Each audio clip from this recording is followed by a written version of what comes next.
Solar returns, I am sure you have heard that term. What are they? How are they calculated? This is what you will learn today.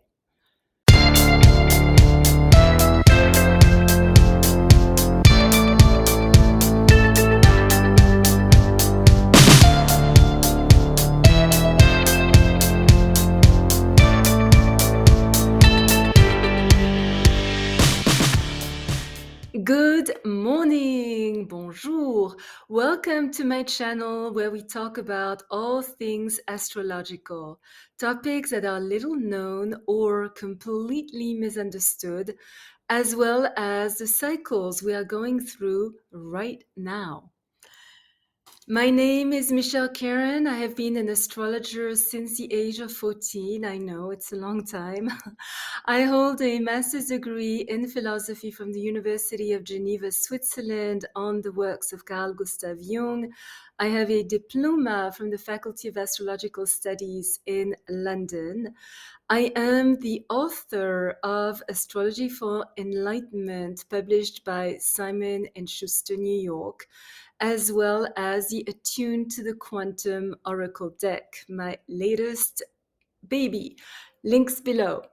I was also selected to be the exclusive astrologer to the stars at the 78th Academy Awards in Hollywood.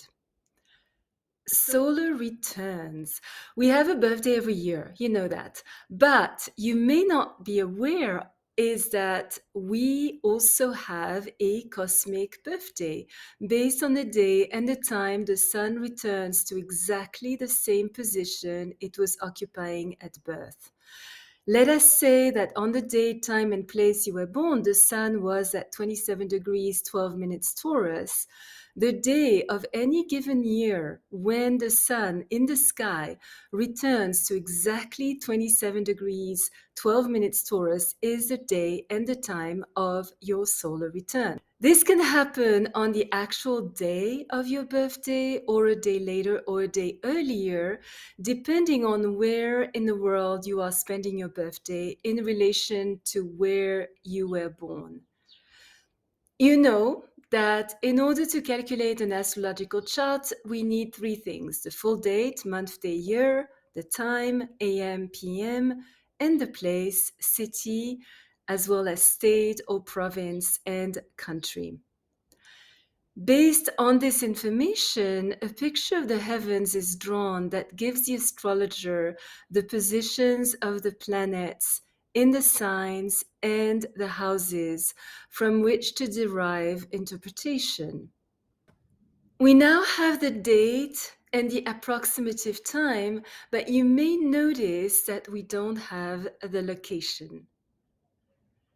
Regarding the location, there are several schools of thought. Some astrologers will tell you you should travel on your birthday to get the most perfect possible chart. If you have the time and the money and know a good astrologer, by all means, do it. I had a client who was single, quite well off. She loved traveling. Every year, she would present me with a list of cities she was interested to visit, and we would compare her solar return chart in all those different locations to figure out which one was the most appropriate for her to create whatever it was she wanted to manifest that year. She would then book her flight, happily, should I say, and off she went. We don't all have that luxury, especially now that travel has become more challenging. And honestly, I don't necessarily subscribe to that for many reasons. One, it is impossible to create a perfect chart because the planets are what they are and they move the way they do. Then flying to a place just for a couple of days where a place where we normally never go is a little bit like going to the gym once and hoping to become Miss Universe. We wish. It just doesn't work that way. The truth is, the major themes of your solar return are not going to change that much if you travel for your birthday. The planets are going to remain in the same signs, same degrees, in the same angular relationships with each other, which is what we call aspects. The only thing that will change will be the houses they are located in. What are the houses? Numbered from 1 to 12, first house, second house, third house, etc., until the 12th. I know, not very imaginative, quite boring, but they each represent an area of our lives. The first house is our appearance, the second house, our resources, values, the third house, how we think, communicate, everyday interactions, small trips, neighbors, cousins, siblings. The fourth house is our home base, our ancestors. The fifth, our children, our uniqueness, our creativity, our love affairs. Sixth house, how we approach our work, our colleagues, health, nutrition. Seventh, which is opposite to one, our partner, people we share a common vision with. Eighth house, sexuality, life after death, initiations, shared finances. Ninth, long distance trips, university level education, philosophy, the law, our perception of God, foreign cultures and countries. 10th, our career, place in society, our ambitions. 11th, our long-term dreams, our friends. 12, our subconscious, places of isolations like prisons, hospitals, ashrams, monasteries. So if 1 year our Mercury is in the third house of our solar return, that will be a year with a lot of movement, small trips, lots of curiosity, meeting people from all walks of life, excitement, maybe also a bit scattered mental energy.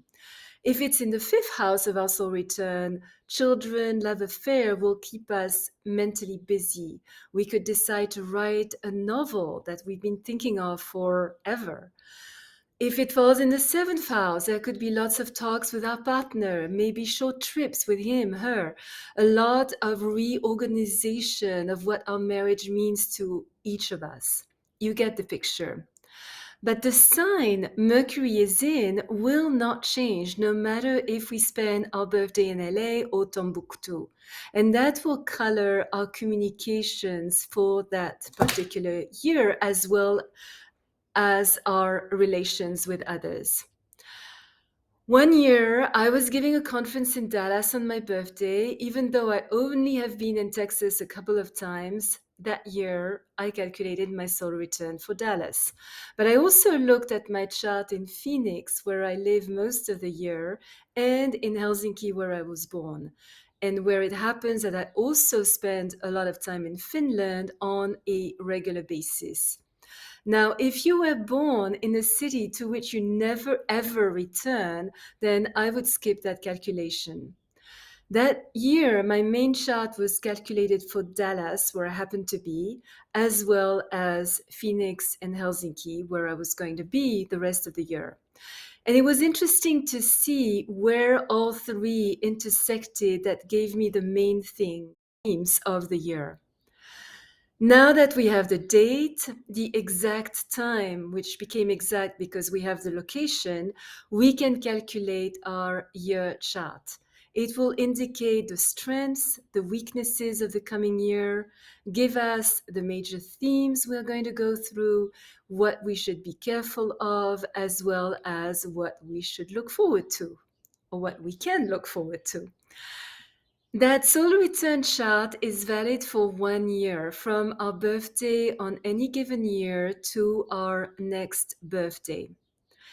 If you are interested in knowing yours, you are welcome to click on the link below, Astrological Written Reports, and choose Predictive Charts, which will give you your solar return for the current year, your personal transits, how the planets in the sky right now are affecting your birth planets for the next year with specific dates, and your lunar return for 2 months of your choice. If you already subscribed to my channel, thank you so much. If you enjoyed this video, please put a thumbs up.